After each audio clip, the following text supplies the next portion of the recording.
ચૂંટણીને લઈને કોંગ્રેસના એમએલએ કિરીટ પટેલનું નિવેદન, ચૂંટણી પૂર્ણ ન થાય ત્યાં સુધી કોઈ વર્ગ વિગ્રહ ન કરવા કાર્યકર્તાઓને સલાહ।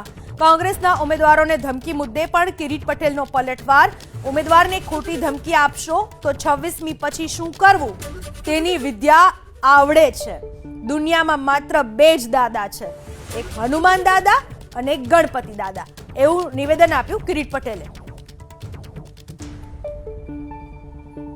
अंदर अंदर कोई वाद विवाद ना थाय, कोई विग्रह ना थाय, एना माटे कोई उश्केराट ना थाय, अंदर अंदर झगड़ा ना थाय, एना माटे तमने बधाने विनंती करीए छे। कोई दादागिरी करतुं होय, कोई समजतुं होय तमे दादा छीए, तो आ दुनिया में हूँ कायम कहूं छुं, दुनिया में बे ज दादा छे, हनुमान दादा अने गणपति दादा। बधा बाकी तेवा दादा छे ए आपणे अत्यारे बोलता नहीं।